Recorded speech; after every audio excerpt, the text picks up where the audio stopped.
Lógicamente, ¿qué están leyendo y qué tienen todos en el imaginario de todos aquellos que se están acercando a esta literatura? ¿Por qué lo reconocen? No porque reconozcan a Don Quijote, sino porque reconocen a los caballeros andantes y reconocen lo ridículo que es este caballero andante dentro del conjunto de los caballeros andantes. Por eso, no sé si han visto, y si no, se los voy a enseñar, porque tienen, digamos, han tenido la paciencia de llegar hasta aquí y más, bueno, un poquito más. Les voy a enseñar la primera imagen, la primera representación gráfica que tenemos de Don Quijote, que va a ser en 1613. O sea, estamos hablando siempre, lógicamente, del primer Quijote. Hasta 1615 lo vamos a tener ese Quijote II. Estas solamente son las representaciones del Quijote I, es decir, de ese Quijote que está dialogando con los libros de caballerías, que está jugando con los libros de caballerías.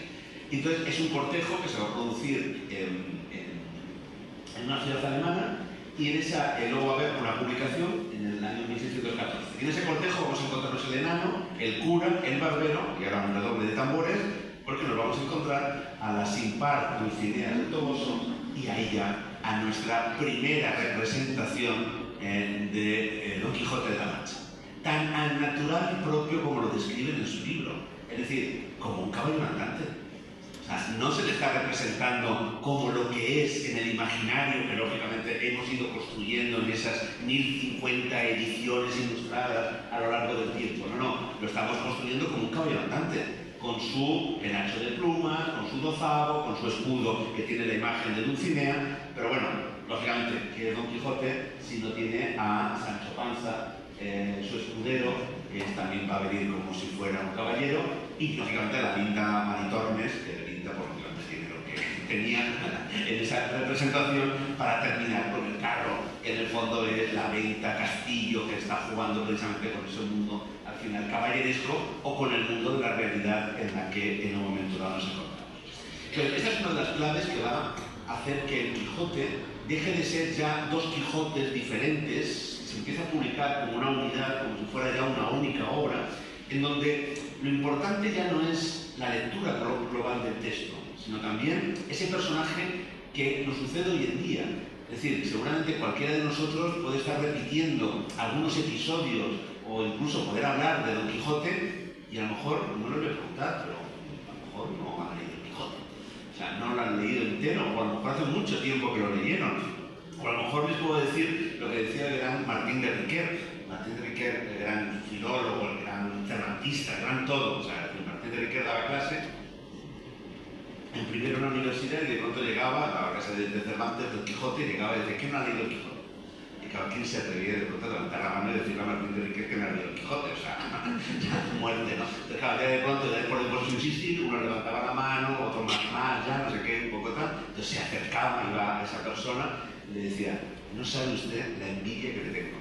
Va a poder leer por primera vez el Quijote. Cosa que yo ya no puedo, ¿no? Bueno, por eso mismo, digamos, les hago yo también que, si no lo han leído, por favor, léanlo porque es un gran placer. De dos obras diferentes. Estamos hablando de dos novelas escritas por el mismo autor, pero con 10 años de diferencia.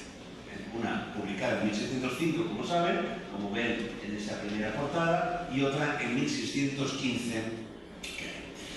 Vamos a situar un poco a Cervantes y la obra literaria de Cervantes.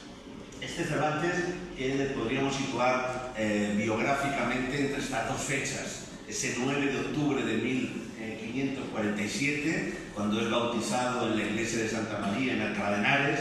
Lógicamente debió nacer unos días antes. El día de San Miguel, pues seguramente, como es normal, digamos, en un momento dado, que el día que uno nace, en santo se le ponga el nombre a la persona.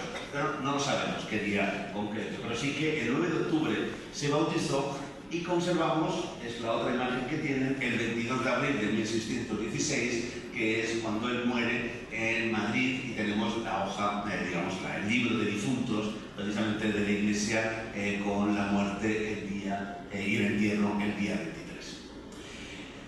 Cervantes no dejó de escribir durante toda su vida, como casi todos los escritores de la época. Piensen en un Cervantes que es famoso por ese Quijote o Quijotes que voy a hablar, pero que en un momento dado Cervantes, como cualquier autor del siglo de oro, a lo que se dedicaba fundamentalmente era a la poesía. El verso era el lugar, digamos, habitual del desarrollo de un escritor en la época. Gracias al Quijote y a esa lectura y a ese mito, digamos, que se ha ido creando en el tiempo, la narrativa ha ido adquiriendo el lugar central dentro de nuestro sistema literario.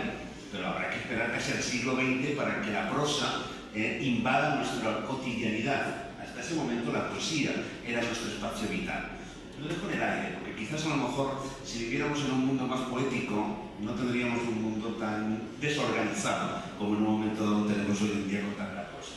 Pero como ella, podía traer multitud de comentarios de grandes autores, de grandes escritores, pensadores, que en un momento dado han visto y han tenido el Quijote como una parte esencial en la conformación de su propia identidad como escritores, pero también su propia mirada en un momento dado de lo que es el mundo. Pero quería recordar a Gustave Flaubert, sin duda uno de los máximos narradores del siglo XIX, uno también de los que han puesto la base de nuestra novela moderna, que dice cosas como: releo en estos momentos Don Quijote, qué libro gigantesco, lo hay más hermoso. O encuentro todos mis orígenes en el libro que me sabía de memoria antes de saber leer, Don Quijote. Y esa última cita que dice: a propósito de lectura, no dejo de releer a Rabelais y los domingos Don Quijote. Qué libros aplastantes. Crecen a medida que uno los contempla. Lo que hay de prodigioso en Don Quijote es la ausencia de arte y esa perpetua fusión de la ilusión y de la realidad que hace de él un libro tan cómico y tan poético. A su lado, qué enanos todos los demás. Qué pequeño se siente uno, Dios mío, qué pequeño. Y lo dice Gustave Flaubert. Qué pequeñito nos debemos sentir nosotros si Gustave Flaubert se siente pequeño ante esta inmensidad que es Don Quijote. Es decir, esto es lo que se ha construido a lo largo de cientos de años de lecturas de un libro que, como saben, a partir del siglo XVIII tiene esa parte esencial en la construcción de lo que es, conocemos como novela moderna. Es decir, tal y como hoy leemos la ficción, la leemos por cómo ha sido leído el Quijote a través de los siglos. Pero es que además el Quijote no solamente tiene esa influencia en el mundo literario, sus autores que no dejan de leerlo y releerlo, sino que, como pueden ver, seguramente sea el libro más ilustrado que haya en la historia, siempre después de la Biblia. Lógicamente la Biblia no es un libro, es algo más que un libro, es otra cosa.